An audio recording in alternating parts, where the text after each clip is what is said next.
Hi, I'm Phil Albertelli, and this is the secret world of the Gnostics. Perhaps somewhat contrary to popular belief, early Christianity wasn't one monolithic movement.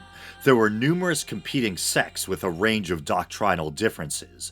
One could easily argue that the most fascinating and controversial of these early Christian sects were the Gnostics. From the Greek word gnosis, meaning knowledge, the Gnostics themselves were divided into different schools, but as a whole you could say they were a group steeped in mysticism, with a core focus on the attainment of secret or inner knowledge pertaining to the self and the nature of God, usually by means of recondite formulas, repetitive chanting, etc. It used to be erroneously thought that Gnosticism predated Christianity, but it seems to be more the case that it is a uniquely Christian movement, flourishing in the 2nd and 3rd centuries, but nevertheless heavily influenced by earlier traditions, such as Hellenistic philosophy, Zoroastrianism, and Persian and Egyptian mythology.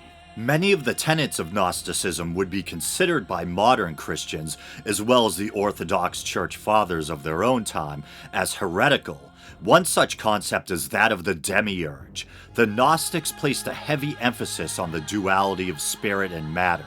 They believed the material world was fashioned by an inferior being, a kind of false god beneath the true God.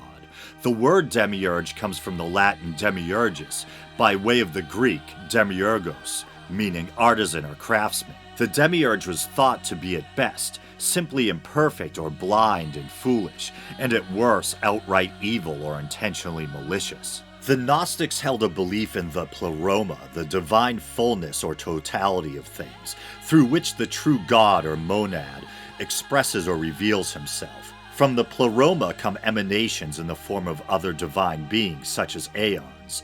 The last emanation is said to be Sophia, meaning wisdom. A common Gnostic story tells of how Sophia gave birth to the monstrous offspring that would become the demiurge. Ashamed of her offspring, she wrapped it in a cloud where it was unaware of the pleroma and its own mother. Thinking itself the supreme being, it fashioned the material world, leading to the trapping of spirit and matter. The identity and name of the demiurge varied between Gnostic schools. Sometimes he was known as Samael, Aramaic for blind god, or Saklis, meaning fool or foolish. He was also identified at times as Ahriman, the chief evil being in Zoroastrianism, sometimes even Satan, and as shocking as it might sound to Christian ears, sometimes he was even identified as El or Yahweh.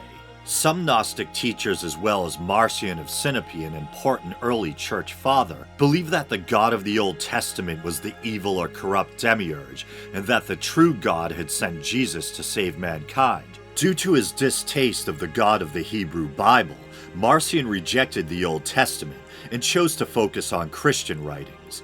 In fact, although he was considered heretical by other church fathers, he is known and respected for putting together and publishing the earliest collection of extant New Testament books. The Gnostics' disdain for the material world led to the belief that Jesus was pure spirit and never fully embodied in the flesh.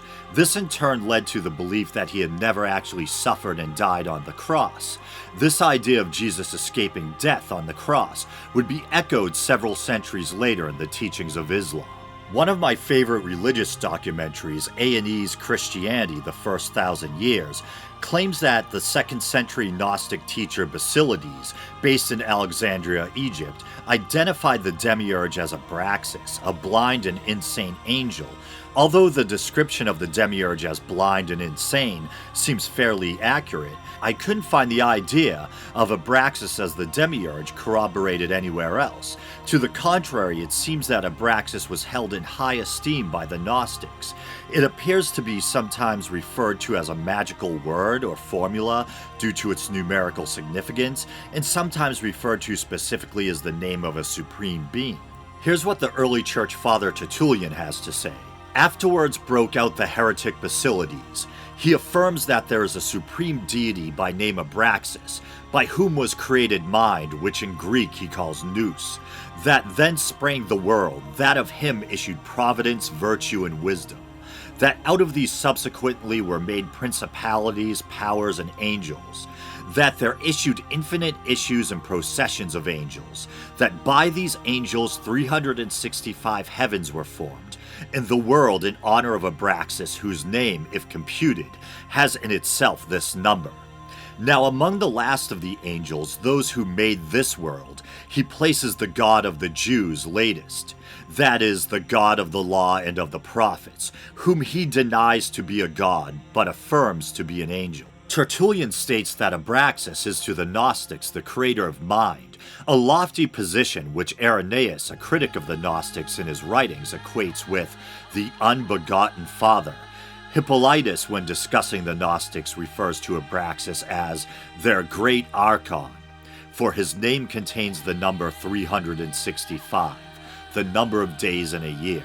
Strangely enough, in Gnostic art often carved into gemstones, appropriately enough referred to as Abraxas stones, Abraxas is most often depicted as having the body and arms of a man, with the head of a rooster and serpents or scorpions for legs, and usually riding on a chariot. In some Gnostic schools there existed the concept of Barbelo, said to be the first emanation of God and the supreme female principle. In the Gnostic text known as the Apocryphon of John, she is described thusly: "This is the first thought, his image, she became the womb of everything, for it is she who is prior to them all, the Mother Father, the first man Anthropos, the Holy Spirit, the thrice male, the thrice powerful, the thrice named androgynous one, and the eternal aeon among the invisible ones, and the first to come forth." Until relatively recent times, most of what we knew about Gnosticism came from the writings of early church fathers, that is until a breakthrough discovery in 1945.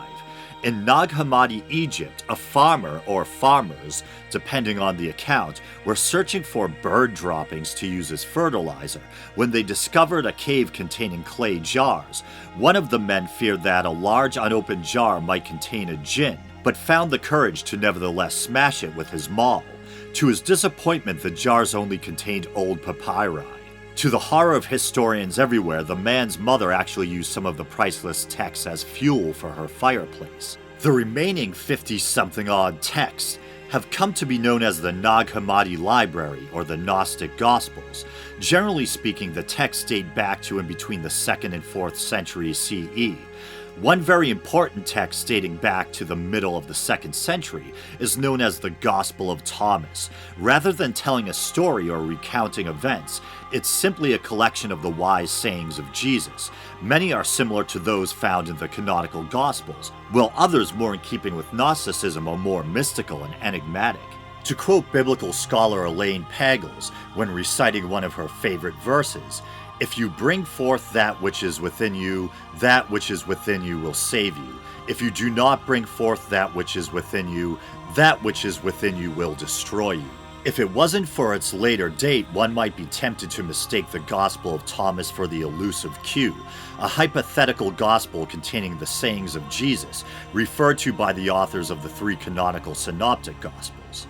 There is a long list of Gnostic texts with intriguing and controversial names, such as the Sophia of Jesus Christ, the Apocalypse or Revelation of Adam, the Gospel of the Egyptians, the Secret Gospel of Mark, the Gospel of Mary, possibly Mary Magdalene, and even the Gospel of Judas, found on the Antiquities black market in the 1980s.